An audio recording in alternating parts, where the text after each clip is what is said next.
What's going on, you guys? Bobby O'Brien here, and today we're going to talk all about fitness products and why most of them, quite honestly, suck. Pre-workouts, gloves, belts, and even supplements. I don't use any of them. And before any of you guys say, oh, well, you're really not even that big, you're just a guy that sits at his desk, okay, here's a few videos of me, just in case you're that person.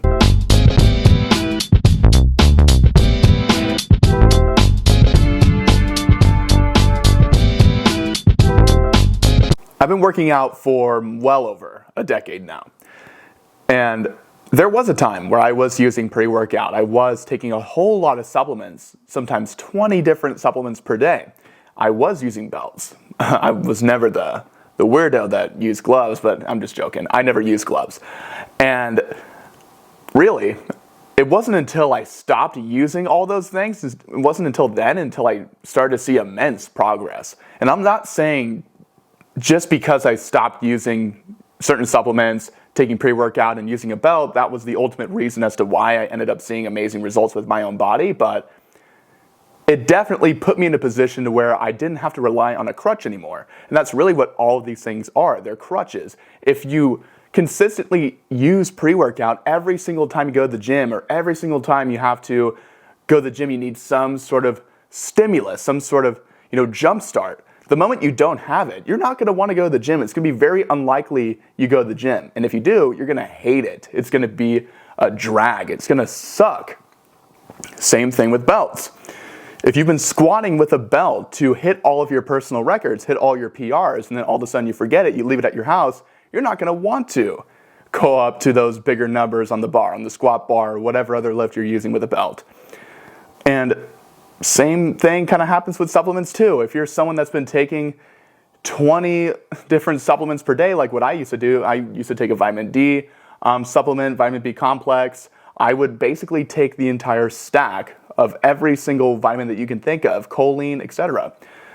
And whenever you have a day where you don't get your supplements in and you don't get that psychological reassurance that you took your supplements, you kind of almost feel a little bit of discouragement. And it may sound kind of silly, but I'm sure many of you guys that are taking supplements right now, you have a day where you don't hit it, you certainly feel that way. And you don't have to. There are certain supplements that are beneficial, but it's not entirely necessary to be taking upwards of 10 and especially more than 15 to 20 different supplements per day when you're already eating a diet that has even more in the way of those bioavailable rich nutrients, such as B1 through B12, which is available in literally every piece of red meat that you can use as an example. B1, B2, pantenoic acid, B6, vitamin B12, etc.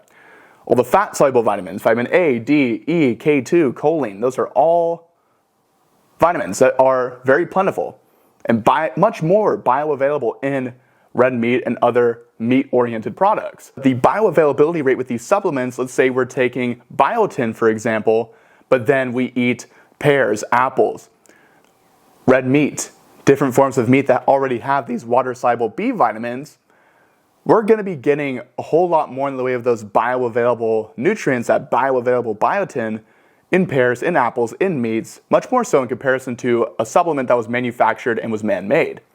And today, I maintain a body fat percentage of 5% year-round. I don't use pre-workout. I don't even drink coffee in the morning. I don't use belts. I don't use gloves. I just work out with my bare hands and my bare feet. And I rock on and just do what I have to do. And that's pretty much it. And I'm doing just fine. My physique I'm very, very happy with. It's at its all-time best. I've never been this muscular. I've never had a skeletal muscle mass that I have now, which is well north of 100 pounds, which is the muscle mass that sits outside of your bones, not counting your bones and your heart and your organs like a lean mass metric would. Although my lean mass falls around 170 to 175 pounds, and I'm 190 pounds.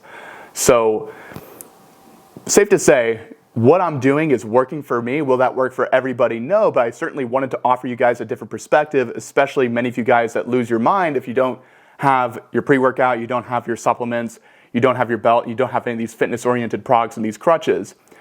And I'm not saying that all fitness products are bad. There are definitely some very beneficial fitness products. I think creatine is certainly a very beneficial supplement, one of the very few. And there's some great programs out there as well with certain coaches and influencers as well, but let's be honest, most of them aren't that good. And most coaches are going to tell you to follow a caloric deficit, follow caloric restriction, count your macros, and just do things that aren't necessarily going to work long term for you, things that you're not going to look forward to. So those are things I just really would like you guys to keep in mind, especially if you are someone that's getting ready to go back into the gym, or you're someone that has a hard time staying consistent with the gym. You don't need all of this fancy stuff in order to stay consistent. You just need to stay consistent and embrace the discomfort of going to the gym and working hard. Embrace it. Embrace the struggle. Because the moment you start adding all this extra stuff in, it's only going to put you in more of a crutch-oriented position where you need that crutch in order to go to the gym. You need that pre-workout. You need your belt. You need X. You need insert excuse. So that's basically it for this video. Feel free to leave a like, comment, and subscribe, and I'll see you in the next one.